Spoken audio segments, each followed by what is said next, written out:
guys, I'm coming to you from Bordeaux. We just got to our hotel and oh my goodness, I need to show you guys this entire property throughout this entire vlog. Obviously the main reason why we're in Bordeaux is for the wines, but I've also been saving this property and this hotel on my wish list for many years now, so I'm so glad that we finally get to stay here. Before we absolutely pillage the room, I'm going to give you guys a tour of our room. Okay, so here's the entrance. The light is absolutely criminal, but we're gonna ignore that. Basically, you come in from here, and then to my right you have like a little section for your bags. I'm gonna flip you guys around and show you. Okay, and then you guys come in, and to the right we have a lot of closet space, very generous. Definitely we don't need this much. And then to the right we have the gorgeous bathroom that is so earthy and so calming. We have a double vanity, which is going to make our life very easy, so we don't have to fight or be late.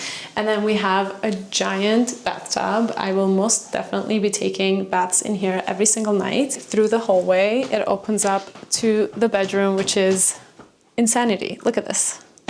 The design of the room is so beautiful, so chic, very minimalist, very Scandinavian in my opinion. And then over here we have a little desk and a chair, which I will be using this as my getting ready station, I think. A TV, which we don't necessarily use on vacation. Probably what I'm most excited for is the fact that we have our own espresso machine. No hate or offense to any French people whatsoever, but I think coffee in France is not the best. So the fact that we have our own illy espresso machine, definitely not as advanced as what we have at home, but this is going to serve us really well and keep us caffeinated. And then we obviously just have some bar provisions. And then we have another small sitting area here, which I think is gorgeous for reading with natural light. And then this is probably the best part of the room, is it opens up into a little garden. Our own little terrace, balcony, whatever this is. It opens up into the property. I don't want to be too loud, but there's the pond with duckies, and then all the way back there is the vineyards. All right, quick story time about this property. We are staying at Les Sources de Caudalie. If you guys are unfamiliar by now, I love Caudalie. It is one of the best French skincare brands that is all about vine or grape derived skincare. If you guys remember from the Paris vlog, I gave you a haul of all the goodies that I picked up at the French pharmacy, and Caudalie is one of the brands that I always stock up on when I'm in Europe because I just love their products. They own this gorgeous hotel and property out here in Bordeaux, and it is on the same site as one of the best Bordeaux wine producers, which is Château Smith au Lafitte. I'm not sure if I'm pronouncing that right, but they have incredible wines, and obviously we're going to be visiting them later and doing some tastings as well. If you guys are familiar with the Michelin starring system for hotels, they give them green keys. I believe this hotel has 3 green keys, which is the highest level of award you can get. So this entire property is basically about self-care, food, wine, just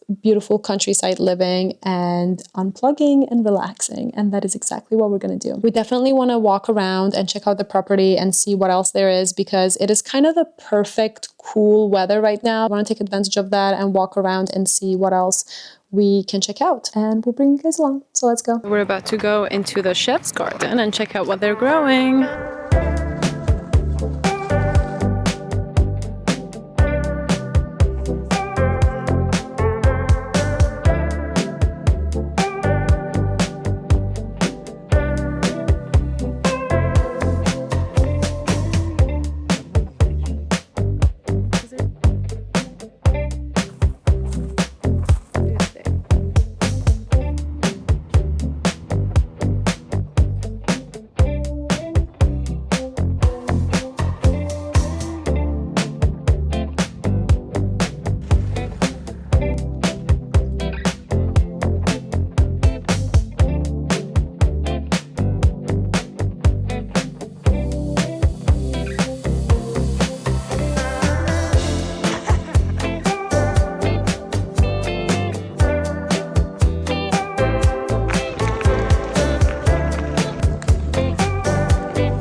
Okay, so we've been biking through the vineyards here in Bordeaux, and it's gorgeous, but I'm a terrible navigator.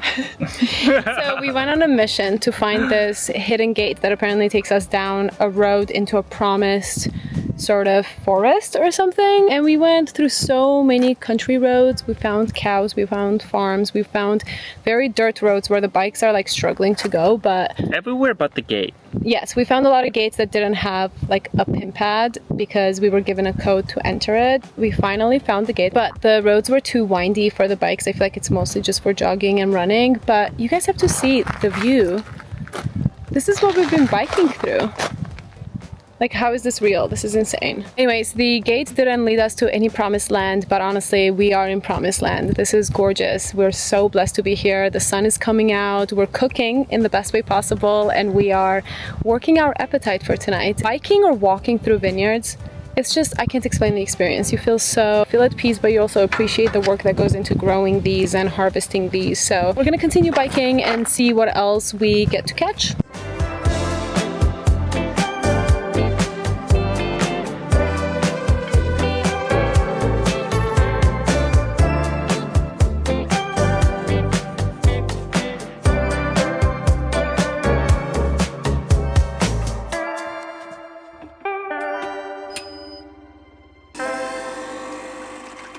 Good morning from Bordeaux and from our rental car. We are on the road today. We woke up quite early. We're feeling a teeny tiny bit tired after our biking extravaganza yesterday, but we slept so well, had some breakfast, and now we're on the road because today is winery visits day. The hotel that we're staying in is pretty centrally located, which I think serves as a great base to visit all the different wine regions within Bordeaux. Today we're headed to the right bank, so on the right side of the river, and we're visiting two incredible wineries. We're actually heading to the first one right now, which is one of my favorite producers, and I'm so excited to meet the family, to get to taste their wines, to learn more about their history, and to hopefully also purchase some wines for home. The first winery that we're visiting is Les Sources, and they make some very unique and incredible Bordeaux wines, very atypical of the region, on the lighter side. I've had a couple of their wines, but I haven't tried all of them, so I'm really excited to see what we get to try today, as well as what we learn. And as always, we'll bring you guys along, and I'll tell you a little bit more when we get there. And then after this winery, we're heading back closer to the village of Saint-Émilion, which is a UNESCO World Heritage Site.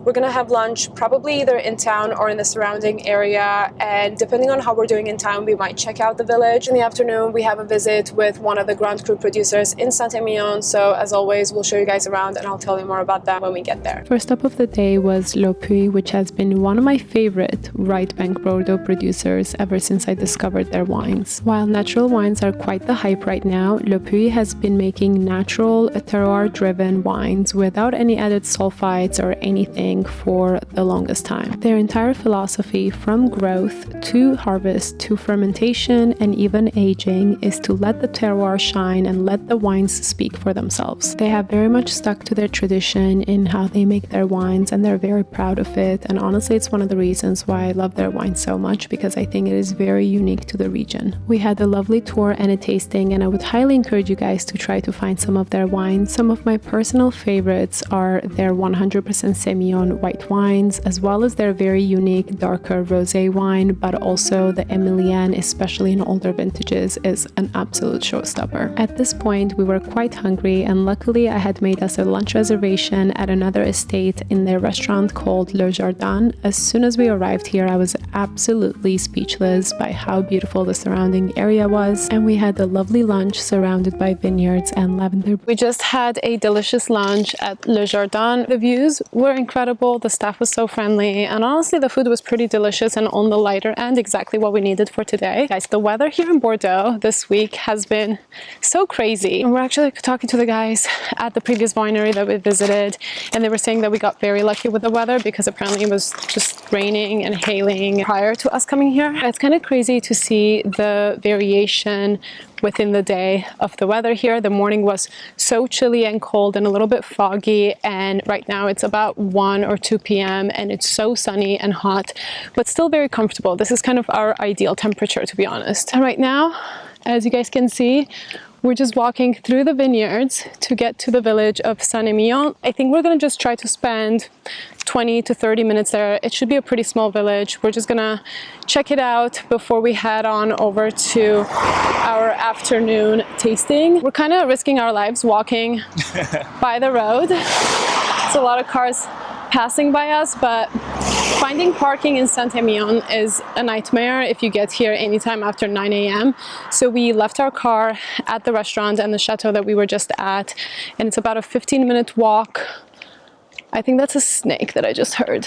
But yeah, it's about a 15-minute walk to town, which it's not too bad, but there is no sidewalk whatsoever. Anyways, let's go on a nice stroll and digest some of this food and make some space for some more wines later this afternoon. Now, while the village of Saint-Émilion was absolutely stunning and gorgeous, I was very happy that I had lunch reservations booked outside of the village because, as expected, by the time that we had arrived, which was shortly after noon, the village was absolutely packed with tourists and it was very hard to move around. If you're someone like me who gets absolutely overwhelmed with a lot of tourism, I would highly recommend that you come earlier in the morning to Saint-Émilion if you want to visit the village. We only spent about 10 to 15 minutes in the village and started the trek back to our car through the vineyards again because it was time for our afternoon tasting at Troplong Mondot, which is a premier Grand Cru producer in the Saint-Émilion region. It got quite hot and sunny by this point in the afternoon, so it was a very nice break to get the tour in their vintage Range Rover instead of walking around in the heat. We had the loveliest tour guide that showed us all the different plots that they had, and let me tell you, they have lots and lots of plots of vineyards, and we got to compare the Cabernet Sauvignon to the Merlot grape,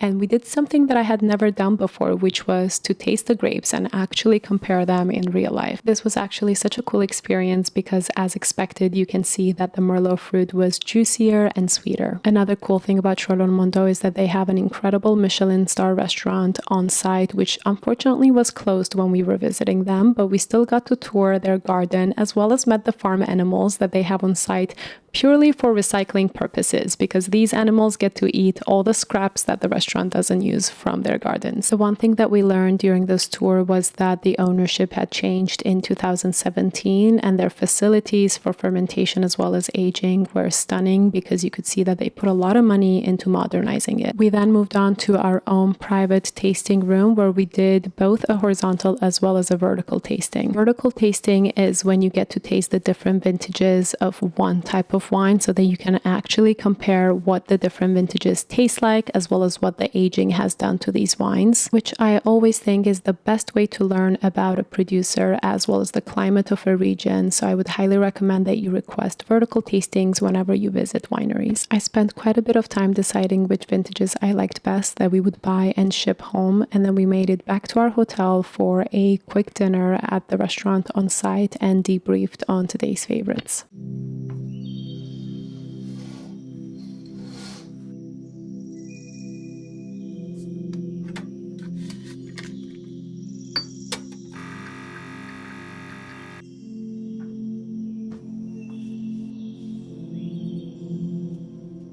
Good morning. I am feeling so relaxed and so refreshed. I woke up in these beautiful views, surrounded by vineyards, surrounded by ducks. I got woken up with the sounds of birds chirping. I feel like this is the most incredibly relaxing stay we've done in a while. We feel very much immersed in nature and in the vineyards. And the views are just incredible. I mean, we see them every single day and we're still not getting used to them. The sun is hitting just right in the morning. Oh my God, look at that bird.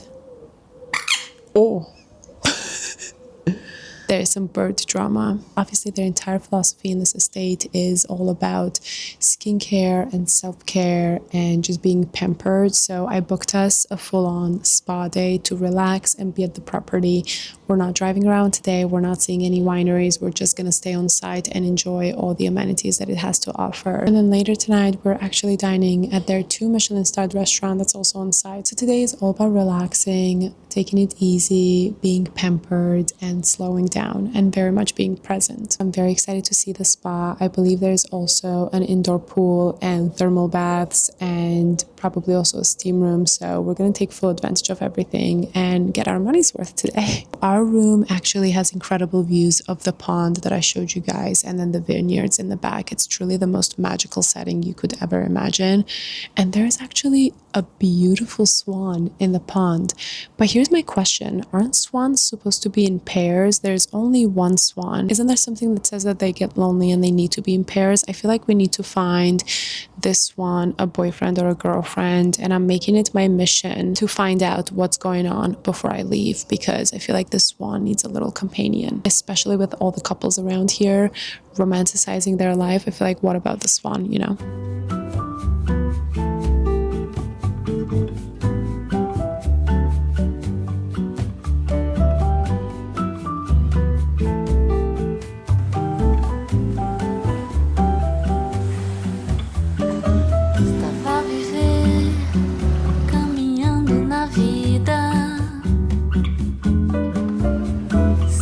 Chorando por uma nova ferida,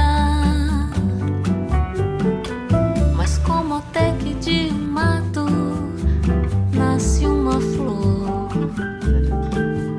muitas vezes é da dor que vem o amor. Eu que pensava que era engano, seus olhos de luz e vejo anjo. Esqueci dos tropeços, esqueci das caídas em noites perdidas. Vou encontrar o meu lar. Foi do seu sorriso que encontrei a paz, alguém que preciso pra não olhar mais pra trás. Foi do seu sorriso que encontrei a paz, alguém que preciso pra não olhar mais pra trás.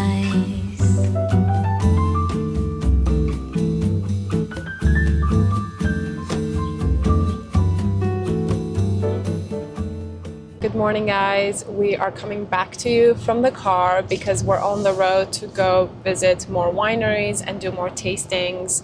Last night was so fun. The dinner was honestly one of the best Michelin-starred dinners I've had in a long time. Quite creative, on the lighter side, and I feel like it wasn't really overdone. Like sometimes the menus are just so excessive. But this one was fun. Now, the wine list was quite fun as well to pick from. So I think we had a little bit too much wine and we were struggling to get up this morning, and we did contemplate skipping this visit and tasting. But I think it wouldn't be fair to skip it because we're here in Bordeaux and who knows when we will be back. And this one specific producer also is sort of the industry pioneer. We have to do what we have to do. Now, you guys have seen that we already went and visited a couple of wineries on the right bank. Right now, we're headed to the left bank, which we haven't technically visited any producers there yet, even though we are actually staying in the left bank, and the Château that's on site of our hotel is a left bank producer. The winery that we're about to visit is one of the top producers in the Pauillac region. It is Château Pichon. I'm very excited to try their wines and hopefully taste a couple of their vintages, as well as see the estate, which is supposed to be absolutely stunning. And then hopefully we'll be able to ship some wines back home to enjoy with friends and family later. And then later today, actually, we're finally visiting the Château on site of where we're staying, which is Château Smith or Lafitte. We have been drinking their wines, both the whites and the reds, because obviously we're staying at the hotel and it's very much available on the wine list. We haven't been inside, obviously, but the surrounding area of the Château is so gorgeous and so stunning that I'm also just excited to check out what's inside. So let's go have another wine-filled day. We are actually heading over to Provence tomorrow. So today is our last full day in Bordeaux. We're going to try to take advantage of this day as much as possible and make it the best day ever. We're also going to try to take it easy on the drinking, hopefully, because we do have quite a long drive tomorrow. But yeah, I hope you guys have been enjoying the Bordeaux vlog so far. I know I've been loving and enjoying this leg of the trip and been loving showing you guys around. So it kind of feels like you guys are on this trip with us as well, which makes it very fun. So let's go. When people think about Bordeaux wines, they usually think about big old and powerful masculine wines that are Cabernet Sauvignon dominant, and that is very much the style in the left bank, and especially at this producer that we're visiting right now, which is Château Pichon Baron. They have been around for a very long time, but in the 1850s and split into two, where half of the estate went to the sister and half the estate went to the brother, and they're located across the street from each other today. Symbolic of the fact that Château Pichon Baron is owned by the brother, they produce masculine and powerful wines that have great aging potential for decades to come. We had the privilege of tasting a few of their vintages of their first wine, and I picked my favorites that I would be shipping home, and this is honestly always the toughest decision for me. Since I live in New York and space is limited, I try to pick wines that are ready for drinking now, as well as get a few bottles that I can keep and age for a while to be drank in the future. We slowly made our way back to our hotel, and on the way found this food truck that was very ironic and very much targeted to us. Before we knew it, it was time to change and go to our next tasting, which thankfully was on site of our hotel, and this was the very much anticipated Château Smith or Lafitte, which I've heard so much about and was so excited to visit. I have been showing you guys the incredible views that we have from the hotel, but honestly, walking up to the tower of the chateau and taking in the views from there was something so surreal, even though we've literally been staying here for the past few days. The coolest part of this tour for me was the fact that they make their own barrels on site, and we got to learn so much about what goes into building the perfect barrel for each one of the wines and how that affects their aging. By now I had visited quite a few wineries in my life, but honestly I had never seen anything like this before. The facilities at this chateau were just absolutely insane. Each room was so different from each other. There was artwork and sculpture scattered all throughout, and there was